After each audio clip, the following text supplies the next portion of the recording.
Good morning, everyone. How is everyone doing? Good. Well, my name is Juan De Lascurain. I'm originally from Mexico. I always start my conferences by taking a photo of my audience so I can have memories for the future. So I'm going to ask you all to give me a good smile on this side. And then on this side, everybody happy? We're all happy to be here, right? So I'm originally from Mexico. And I'm going to start with a story that really changed my life. When I was 17, I was living in Tulsa, Oklahoma. Anybody here been to Oklahoma? You've been to Oklahoma? Okay. I had grown up playing tennis in Mexico. Since I was a kid, I grew up in a house where my mom always taught me about faith, about inspiring people. She told me when I was a kid, she said, don't ever follow money. Follow your passion.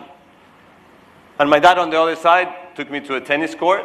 I was always had a lot of energy, and he took me to a tennis court, and I fell in love with tennis. So when I was 17, ended up in Tulsa, Oklahoma at university. I didn't really know what I wanted to study at the time. All I knew is that I wanted to play tennis. The second person I met when I landed in Oklahoma was a guy from India. His name Jitender Malhi.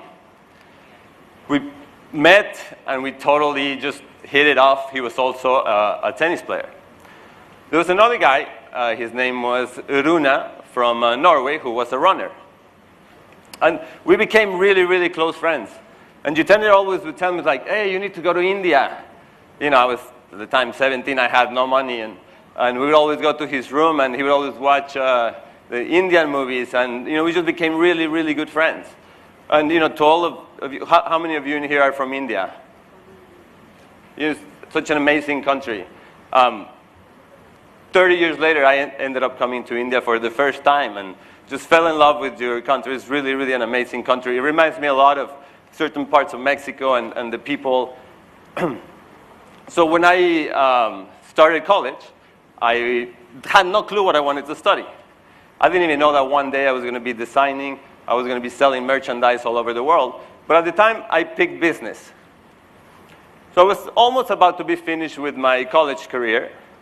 And my dad was already asking me what I was going to do, with my life after that. I knew he wanted me to go get an MBA, which is, the typical thing in my country. You go to school, you go to college, then you get an MBA, you get married, you have kids, and then, you work for a company for so many years. You retire at 60, 65, or whatever age you retire, and then you die. And since I was a kid, I felt that I wanted to do more with my life than just follow that path. So we had about 6 months before I was going to graduate. And like I said, my dad was like, what are you going to do? Where are you going to go work, where are you going to go do an MBA? And I was like, no, I want to do something else. So my friend Rune came to me one day, and he said, hey, why don't we go do a triathlon? Everybody knows what triathlon is, right? Running, swimming, and biking. And I said, okay, let's go do a triathlon. He said, yeah, let's go to Florida. There's a triathlon there. I was a very good tennis player, a runner. I was pretty decent, but I was an athlete. My friend was national champion runner in Norway. So we went and rented some bikes. We thought they were like amazing bikes. And we both thought we were going to go to Florida and win this triathlon. So we flew to Florida. We got there, and we realized that our bikes weighed about 20 pounds more than the good bikes. Everybody had shaven legs. I was like, I'm not ever going to shave my legs. And we competed in this race. I finished the race. And way back then, there was no cell phones. So then they would give you Polaroid photos of your competition, of your place where you finished.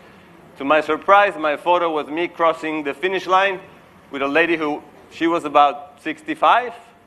And I had finished almost, towards the last of the race. My friend hadn't done that good either. So we were a little disappointed. We went back to college. Everybody was like, hey, how did you guys do? We're like, well, I finished, number 750 with a lady So around 65, crossing the finish line. And so we kept, studying. I was, again, getting close to the end of, I was going to graduate. And my dad kept telling me, what are you going to do? What are you going to do? So one day, my friend Runa came to me with a great proposition. He said, what are your plans after college? I said, I'm not sure yet. He said, why don't we become triathletes and we go travel around the world for 4 years and compete? He said, why don't we just go compete? We make a schedule and we travel around the world for 4 years. And I'm like, wow, great. I love traveling. I didn't know if I was going to be that good at triathlon, but the traveling part sounded very good. So I told him yes. I had no clue how I was going to pay for it. So I went to my dad. I graduated finally. And my dad said, okay, so what are you going to do now? And I said, I'm going to be a triathlete. And I'm going to travel around the world for 4 years. And my dad looked at me like, okay, how are you going to pay for it? I said, well, maybe you can sponsor me. And my dad was like, sorry, I'm not going to sponsor you. I said, okay, don't worry. I'm going to figure it out myself. So the first thing I did was I went and I made my resume to get a job. So I went to the tallest tower in Tulsa, Oklahoma. It wasn't that tall.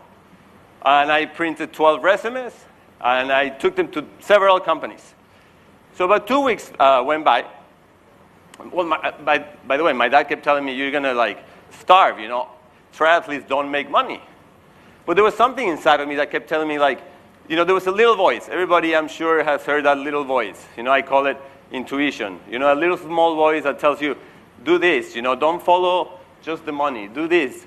And so there was that little voice. I'm like, I have to do this. So one day I got a call from a lady from a company called Commercial Financial Services. I thought it was wow, finance, They want me to get a job in this company. So I was talking to the lady, and she said, we're looking to fill a position for a bilingual person that speaks Spanish and English. And I said, what's the job about? And she said, well, the job is about a debt collection job. And I said, what is that? She said, well, the job is about, calling people to pay their credit cards. And I was like, So I said, so I have to sit in the desk 8 hours a day just calling people, so they pay their credit cards. And she said, yes. And I said, no, thank you. So I kept looking for other jobs. My dad was like, don't be a triathlete. Like I said, you're going to starve. But I kept training with my friend. But 3 weeks later, this lady called me again from the Commercial Financial Services. And she asked me again, she said, hey, please, we need a bilingual person. And again, there was that little voice that said, just go to the interview. So I went to the interview. I accepted the job. The first day of my job, it was about 30 of us that were new hires. So we walked into this big ballroom. We were all sitting, and we had to introduce ourselves. So everybody said, hi, my name is Peter. My goal is to be vice president of a company. And when it came my turn, I said, hi, my name is Juan De Lascurain. I'm a triathlete, and my goal is to travel around the world for the next 4 years. And everybody looked at me like, what is he doing here? I started my job. The first day, it was the most horrible day of my life. I called probably about 300, 400 people. Everybody was cussing me like, I don't know any money. Who are you? So I stood that day from that job. I walked outside, and I said, I'm not coming back. And that night, again, that little voice was like, you have to go back.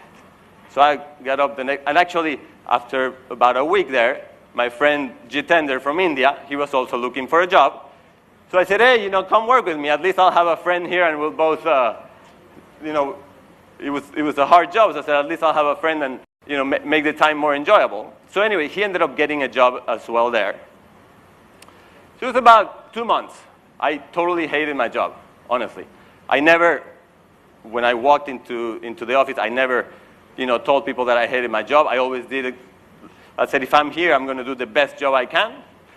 And so one day, my boss, she came to me, and she asked me, she said, hey, that day, the first day, you mentioned that you were a triathlete. I said, yes. She said, tell me more about it. I said, well, told her a little bit of my story. And I said, this is my goal. I want to travel around the world for 4 years and compete. She said, give me your resume. This company was about a 2,000 employee company. She said, I know the owner. I want to give your resume, your sports resume, to the owner. I was just a number. I mean, I knew my friend Jitender and a few other people and my boss. So I went home that day. I wrote down in a piece of paper everything I had done with tennis. Triathlons, I had done 3 triathlons. You know, the one that I finished, with a 65-year-old lady crossing the finish line. I was 21 at the time. And I gave the resume to her. I didn't hear anything, for about a month and a half. And like I said, I hated my job. It was the hardest job, just to walk there every day and call people and have everybody cuss you. And one day, my phone rang. I said, hi, hello. And this guy said, hi, I'm the vice president of this company.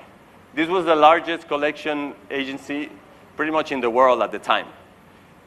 He said, I'm the vice president. I said, oh, hi, nice to meet you.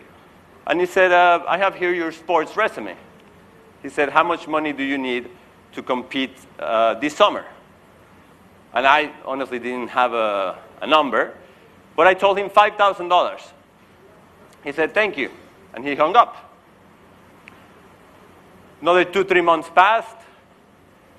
I thought, maybe I asked for too much money, because nobody ever said anything again. So it was almost Christmas, and the owner always had like the Christmas party for the company. We were all invited. I was not going to go.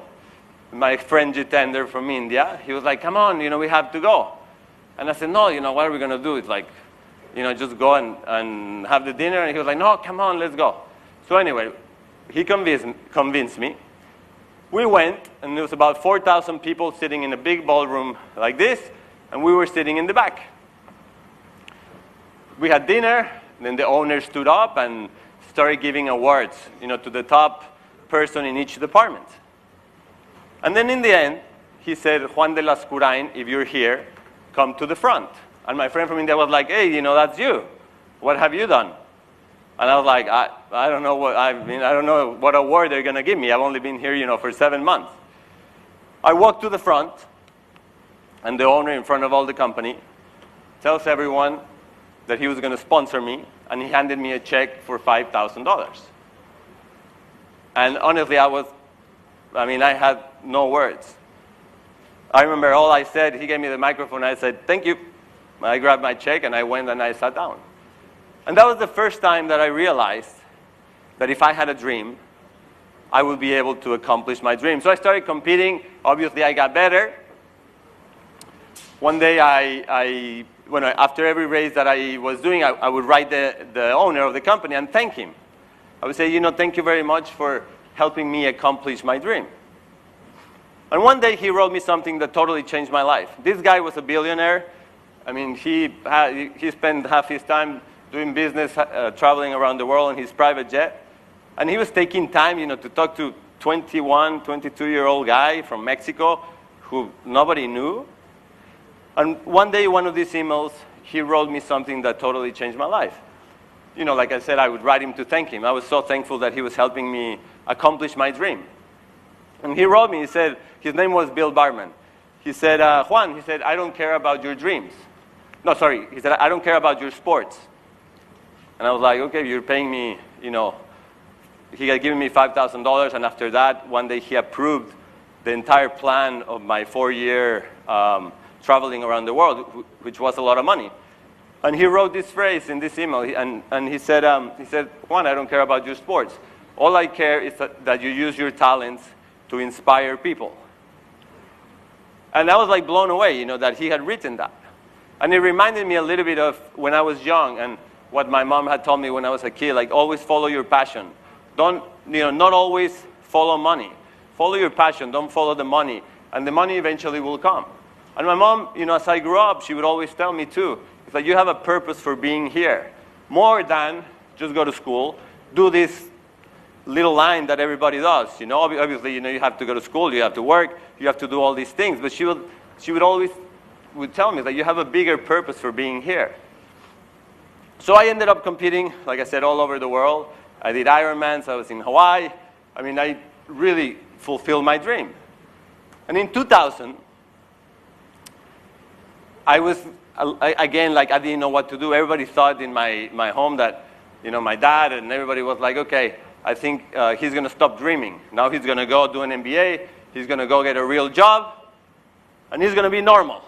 Well, that was not the case. So I moved to Los Angeles in 2000. I had a friend in Beverly Hills. He was coaching tennis in Beverly Hills. And he said, hey, just come to LA and why don't you start coaching tennis here with me a little bit while you figure out what you want to do. At the time, they had already started to invite me to give conferences, more about sports, more to young people in universities and schools. And I would go on and just share my story of how I had accomplished that dream. And I loved, that part of speaking. So I moved to LA. My friend, he was actually from Mexico. He loaned me 2 clients. I started coaching tennis. Within 4 months, I had big clientele. We were coaching people in Hollywood, actors, movie producers, famous people. I was charging a bunch of money. I got an apartment on the beach. I bought me like a fancy car. And for 4 years, I was a tennis coach. Still people in my family thought like, now he's a tennis coach. But after 4 years, one day I started feeling like, that there was something more that I wanted to do. Like it wasn't enough. Yes, I had money and I had all these things and I went to like movie premieres and I went to like the coolest parties, but I was like, no, like there's something else, like there's something missing. And I would always call my mom and I would be like, okay, there's something else, like what do I do? And she would always tell me like, just trust. And I'm like, trust what? She was like, just trust, like wait, something's gonna happen. So in 2004, one day I'm at the gym, working out. I'm just on the bike, and there's a TV in front of me, and I'm just switching the channels. And this Spanish TV network, this channel came up on the screen, this program. And I never really, seen that channel. And there was a phone number, like the name of the channel, and I wrote it down. And I went to my mom that day in Los Angeles. She was visiting. And I said, have you heard of this Spanish channel? She said, no. She said, why don't you call and find out what they do? And I said, well, they do TV. And she's like, well, call. I said, what am I going to call for? My mom at the time, she was living in San Antonio, Texas. And she was involved with the Hispanic community. And she was organizing an event. And she said, I'm going to call and find out maybe this TV network will sponsor this event. So I gave her the number, the name. She found out the number. The next day I walk into my apartment. She says, hey, we're going to have a meeting with the owner of this TV network. And I was like, well, I don't have anything to do, in that TV network. She said, just come with me. I don't want to go by myself. I said, okay. So we walked into this fruit warehouse building in Los Angeles, in downtown LA. I mean, literally, it was a fruit warehouse. They sold fruit outside and inside. And then there was a little room about this size with one TV camera. The set was palm trees. And we walked in and asked for the owner, and he came out. He started talking to my mom. And then he looked at me, and he said, hey, what do you do for work? I said, well, I'm a tennis coach right now. He said, well, what else have you done? I said, well, I've been an athlete, triathlete, tennis player. I speak sometimes. And he said, why don't you do a TV show here? And I was like, a TV show about what? And then I started thinking, this is a non-profit TV network. So that means they're probably not going to pay me. And I said, a show about what? He said, why don't you do a show about inspiring young people? And I was, honestly, my mind was like, tell him no. And the first thing I asked him was, how much are you going to pay me? And he said, nothing.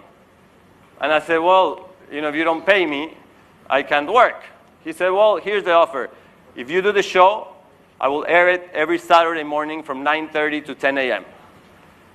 And again, my head was like, he's crazy. He's not going to pay you. He's just going to use you. But that little voice told me, tell him yes, and then you figure out how to do it. So I told him yes. I walked out of there, went to my apartment.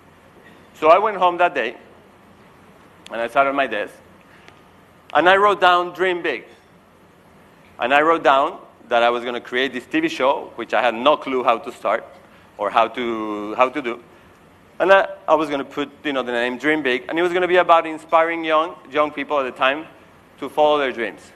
So I went online, and I started Googling production companies in Hollywood. I already knew some people that were my clients. I called one company, and I said, hi, this is my idea. I have to do this show. I'm looking for production companies to help me. So I got a meeting with this one company in Hollywood. About a week later, I walked there. This vice president, of programming received me. I sat with him, and the first thing he asked me, he was like, what's your budget? I said, I have no budget. This is for a non-profit network. He kept asking me questions, and then he said, well, what's your experience? I was going to lie, but then I thought, no, always better to just be honest. I said, I have no experience. I told him the story of how I had walked into this office with the owner of this network, and he had just told me to do a TV show, or offered me to do a TV show. He said, you know what? I like your project. He said, why don't we sponsor you the first 10 shows? He said, when do you want to start? And I was like, in 2 months. I said, okay, I need 2 months at least to prepare because I had no clue how I was going to do this. So I walked out of there, and about a week later, I started writing the shows. I called 3 of my friends that were dreamers like me. My title, like he said, is Chief Dreamer. And actually, I was talking to a friend here that was asking me how I picked Chief Dreamer. And I said, well, a lot of times when people give me their cards, it's just a CEO. One day I just thought, why don't always just dream for the biggest things you can accomplish?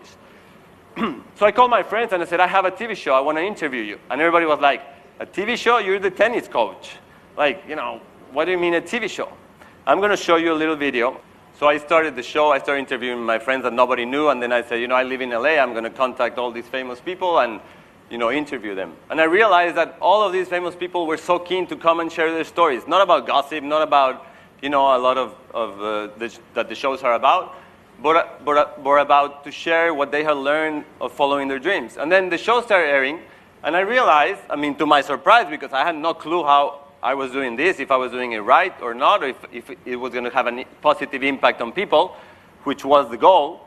But I realized that people would write me, kids and youth and mom and parents, to thank me. They were thanking me that I was doing this to inspire them. And I'm like, you know what? This is what I'm going to do for the rest of my life, inspire people. So in 2008, the problem was that I was doing it for free. So 2008, there was a big crisis in the US. My clients didn't want to play as much tennis anymore. So 2008, crisis. My tennis business was going down. I was putting all my money into doing this show. And I started thinking, I need to figure out how to make more money, raise money for the show. So I made a line of T-shirts. At the time, I had no clue that I had talent to paint or design, so I made a line of T-shirts. I put on Word, Dream Big, copy paste. I printed on the T-shirt, and I tried to sell them for $50. And out of 2,000 shirts that we printed, we sold about 50 to family and friends. And the rest, we gave away. 2008, I'm sitting at a friend's house, and there was a napkin and a black marker. And I doodled this, playing around. I never painted, never had done anything with art or design. And there was a lady there who saw me, and she told me, she said, are you an artist? I said, no, this is what I do, but nothing to do with art. She said, you need to start painting. And I was like, painting what? How do you start painting? She said, those little doodles, go buy material and make them bigger. So I left. My mind told me that she's crazy. But that little voice told me, listen to her. So 2-3 days went by. I went to art material, realized I needed like $400 to buy art. So I said, I didn't have the money. So I went to Walmart. I bought a piece of wood, $2, and I bought acrylic paint. And after 3 months, I had painted this painting. This was about a 1.5 year period that I had done these paintings. And then people that knew me started looking at me like, you're crazy. You've done a TV show. By this time, I've been doing the show for free for 4 years. And they were telling me, like, now you want to be an artist? Like, artists don't make money. But again, I didn't listen to anybody. So, they used to tell me I was crazy. They used to tell me artists don't make money. In 2009, they offered me a job at Apple as a salesperson. I was already 37 years old. I had a dream to be an artist, to turn my brand dream big, into a bigger brand. And they offered me a job as a salesman. By the time I had invested all my money into my brand, one day I had the option to go get a real job or to give up my lifestyle of living on the beach, of having my fancy cars. And so I decided to give up my lifestyle. I packed everything in my apartment. I went to my brother, who has a car business in LA, and I said, would you lend me a car? I thought he was going to lend me an Audi. And he said, no, there's a car there. It's a $500 car with the windshield broken. And I put my bags in there, and I didn't have any place to live. I asked my brother if I could stay in his house, and he was living with his girlfriend, and his girlfriend was telling my brother that I didn't do anything, that I was lazy. So my brother gave me a key kind of under the table, and for about a year and a half, I would go into his apartment at 12 at night, midnight, when they were sleeping. I was just dressed up, sleep on the couch. I would get up at 6 in the morning. I would go to, my friend was the manager of a gym. I would shower in the gym. And like I said, I was working at Apple. I didn't really like the job at Apple either, because I was working with 18, 19-year-old kids. I was 37. And one day, the iPhone came out. I think it was like the second generation iPhone. And so they gave me one. And so one day, I downloaded a paint app, and I started painting these designs, which were so different than my more gallery-type art. And so I painted these designs, and I thought, wow, these designs are cool. They have more of a commercial vibe. So I printed some T-shirts, 10 T-shirts, and I had them in my backpack, and I started selling them, literally. I would meet somebody. Actually, I was selling computers at Apple, but every time somebody came, I would take their card, and then I would email them after work, and started sending them some of my products, and people just started buying. So in 2011, they called me from Mexico. I had been out of my own country for 18 years. I had $200 in my pocket, like I said, living in my brother's apartment, and my $500 car. And a friend called me. He's like, you should come to Mexico. There's an art show. And I said, listen, I don't have money for the plane ticket. And my friend said, no, don't worry. I'll pay for your ticket. So I land in Mexico. I go to this art fair. And this friend of mine introduced me to my first client in Mexico. She just had a baby, and she told me to decorate the baby's room. So I charged her a little money. Let me go here. So I charged her a little money, and that was my first client. And then I thought, okay, how do I start growing this brand? I was staying with my friend, but I knew I didn't want to stay very long with her. So I went to a rich uncle that I have in Mexico with my vision. There was no product, there was nothing. There was just art, the Dream Big brand, the TV show that I was already doing. And I went with this plan, and I said, hey, would you invest? And he said, no. He started showing me his paintings from famous artists. And I was like, okay. Then I asked him, can I stay in your house for a little bit while I decide whether I go back to LA or I stay here? And he said, no, go back to LA. So literally that day, I left his house. This is me, downtown Mexico City. It's called El Zócalo, which is like the big plaza. I had gone on Google to check hotels. So all the expensive hotels came up, and I couldn't afford them. So I found a youth hostel, Mexico City hostel. It was $4 a night. It was a room with 12 bunk beds. And I said, I don't care. I'm going to go and stay there in the meantime. It was not a very nice scene. I literally slept with my laptop and my phone, in my arm. People came drunk at night. It was just not a good scene. But I thought, where do I go to start meeting people? So I went to Starbucks. This is a Starbucks in one of the nicest streets in Mexico City. So I would go and literally sit in one of the tables. Actually, these two guys there were my second client in Mexico, who saw my painted jeans one day while I was sitting there. And they asked me that they wanted a pair. And then I met a lady there who made notebooks. And I asked her if she could print some with my designs. So she told me the price, and I could afford 8 notebooks. So I literally gave her pretty much all I had. She gave me the 8 notebooks about a week later. And I thought, where do I sell them? Well, Starbucks. So I would go sit in my little table again, and I would put all my products there. And every day I started selling notebooks. Obviously, nobody knew. The manager of that Starbucks didn't know. But I started selling about 3 or 4 notebooks a day. And then one day I thought, I'm going to go to the manager, and I'm going to give her the great idea to sell my notebooks in the counter. So I went to her, and I said, hey, my notebooks sell really well in your store. I didn't tell her that. But I said, this is my brand. Would you let me sell the notebooks in the counter? And she said, no. And I said, why not? She said, well, we're a corporate office. We cannot, put the notebooks here. The money's going to go in the cash register. So I said, okay, we'll make a little box. So people will put the money in the box instead of the cash register. And I put a sticker, and I asked her what foundation she worked with. And I said, we'll donate a % to whichever foundation you work with. And she said, wow, great idea. So that was my first retail place where I started selling my notebooks for about 1.5 years. We sold notebooks. We moved into about 7 more Starbucks stores. I took all their paintings from the walls, and I put my paintings. So that became my first gallery as well.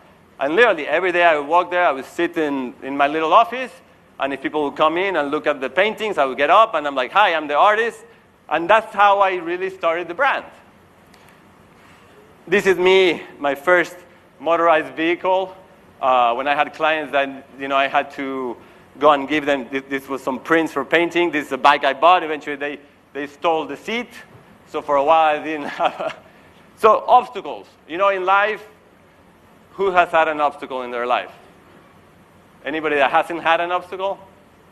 Obstacles every day. It doesn't matter if you're rich, how much money you have, if you're broke, who you work for, if you're married, single, there's always going to be obstacles. And one of the keys that I learned in life, one is to be thankful. I always wake up and thank God, today I'm not where I was, 8 years ago. But even when I was there, I would be like, I'm thankful that I'm just alive. I mean, in the world we live today, with so much craziness, just to wake up and be alive and healthy and just to have a purpose and have a job and, make money, we should all just be thankful for that. And I believe that when we're thankful for where we are today, that takes you to another level. And each day becomes better and better. So I started with Starbucks 1.5 years. That was my store, my gallery. And I started thinking, okay, I don't have the capital to start selling directly to big retailers. So what do? So I fell into licensing. I went one day to a retailer, the largest retailer in Mexico, and I started reading about Hello Kitty, Star Wars, and all these big brands. And I said, hey, I'm going to do the same. So I made a list of the top brands in Mexico, including Kleenex and all the big brands. And from my little office in Starbucks, I would call them, hi, my name is Juan De Lascurain. I'm a designer. I have a brand called Dream Big, which is about inspiring people to follow their dreams. I want to do business with you. And everybody was like, who are you? I said, I would repeat it, and I would call them, and I would email people. And after 1 year, I closed my first deal with Kleenex and a lot of the Kimberly-Clark brands. So I started getting a lot of product out, at the time, just in Mexico. And I also, when I would go present my brand, I would tell them, this is not just about selling. My brand is not just about, another artist having designs. Why don't we do some campaigns to inspire also people, to inspire customers? How can we get involved in the lives of customers, not just so they come buy more from us, but so we can make an impact in their lives? Because when you make an impact in somebody's life, a positive impact, they will come by themselves to you. You don't have to. So a lot of these big companies in Mexico, after a while, one, they realized that Kleenex boxes with my designs sold more than the regular designs. They realized that. And then they realized that the message also was very good. So I started getting more deals in Mexico. After 2 months, I left the hostel, thank God. And just to finish, I'm just going to tell you, I've told you, a little bit of my story, how I started, all the obstacles. I just want to share with you where I am today with what I'm doing, and also some of the things that I'm doing in retail with the purpose, like I said. Obviously, we have to sell, we have to make money, but also with the other part, of inspiring people and really making a difference. So today I have, with the brand, there's about 40 licensed products in different countries. So, like I said, the collaborations with big brands. We're doing apparel, there's helmets. We're in Mexico, Spain, France, Poland, Norway, Turkey, USA. I'm just starting to do things in India as well, in Dubai. We've also licensed like the Dream Big Summer Camp. So I started looking at ways that I could partner, not just sell directly to retailers, or eventually open my own stores. So I looked at beach resorts in Mexico. And I said, okay, how can I partner with these beach resorts that have a lot of traffic, other than just having a retail shop? So I developed the Dream Big Summer Camp. So now the summer camp is running in Mexico. This is going to be the second year. And we're teaching kids about sports, but also about art, about entrepreneurship, about creativity. And this is the retail part of the brand, which I started also a year ago. My first partner in Mexico is this hotel that we're doing the summer camp, but as well we're opening the first retail store with them. And we're developing programs with the people that are going to be our customers. We're developing specific programs to see how we can get involved in their lives. Whether, they might have a kid who's a great, talented athlete, and it's, 8, 9, 10 years old, but maybe the family doesn't have the money to really support that kid. And in Mexico, sadly, because the government, they don't put as much money into sports. So those are some of the things we're doing with the partners that I'm working with. These are some of the products that we're developing. So I'm developing designs specific for the country, like more tourism designs, and also designs that are just, mainstream, that I can sell all over the world. I'm also partnering with Burj Khalifa, the Burj Khalifa Tower in Dubai. So we're doing a shop-in-shop inside. And I'm also with them, we're trying to figure out which ways we can get involved with customers. Atlantis also in Dubai, we're doing the same. And this is one part that I started, we're already doing it in Mexico, is we found these two kids, they're 10 and 11 years old, they're divers, they're national champions. The government was giving them like $40 a month, which, is not enough. So I found them through a friend, and I went to watch them, and they're so talented. I put my faith in them that in 5, 6 years they'll be in the Olympics. So we started partnering with them, to sponsoring them, to see how we can help them, get the training, travel around the world, and get more competition. And just to finish, I believe we're all here with a bigger purpose. Like when the conference started, all the slides that they were showing, I just felt like, wow, all these slides go so well with the presentation that I'm going to talk about, because I've overcome so many obstacles, so many people that tell you, no, it can't be done, no, artists don't make money. No, a lot of people always just look at all the negative. They always look at everything is hard, you cannot do it. When I started with licensing or started contacting, some of these big brands, like Burj Khalifa, nobody knew me in Dubai, nobody knows me in these places. But I believe that when you work hard, when you have faith, when you step out, when you risk, when you're passionate, when you believe in what you're doing, eventually things come to pass. When you sow a seed, you don't sow a seed to get apples and wake up the next morning and see an apple. And when I went through the hardest time where I was frustrated, and I would tell my mom, why is this thing not working, faster? Why does it take so long? And she would tell me this, hey, when you sow a seed and you don't wake up the next day and you see an apple, you have to sow a seed, you have to water the seed, you have to take care of it. Eventually, you get the fruit. And I believe, I'm sure all of you are in different stages in your life. And I just want to encourage you that it doesn't matter what stage you are, and it's never too late to dream.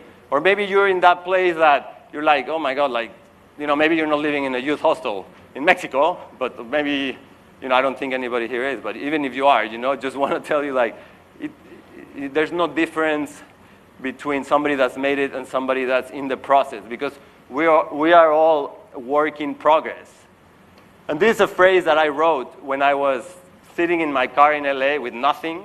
Everybody's screaming at me except my mom. My mom really has been the only person who's ever always been constant. And she's always told me, like I mentioned, never follow money, follow your passion.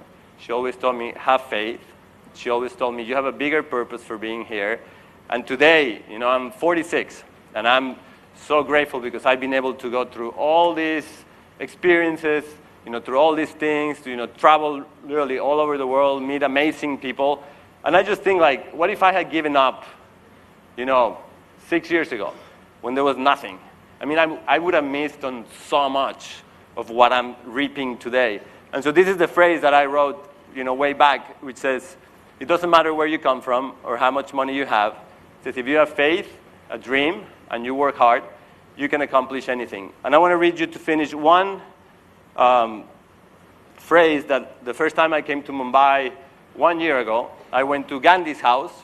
I was just a tourist seeing things in the city. And there was a framed writing. And it really caught my attention. And I just want to read it to you to finish. And it's a Gandhi's writing. And it says, there come to us moments in life when about some things we need no proof from without. A little voice within us tells us, you're on the right track. Move neither to your left nor your right, but keep to the straight and narrow way. He says, there are moments in life when you must act, even though you cannot carry your best friends with you. The still small voice within you must always be the final arbiter when there is a conflict of duty. Having made a ceaseless effort to attain self-purification, I have developed some little capacity to hear correctly and clearly the still small voice within. I shall lose my usefulness the moment I stifle the still small voice within. Penances with me are no mechanical acts. They are done in obedience to the inner voice. And I just want to encourage you, always listen to that inner voice. Always look out how you can use your brand, your retail, your power to help others and inspire other people. Thank you very much, and thank you, Aluk, for the invitation.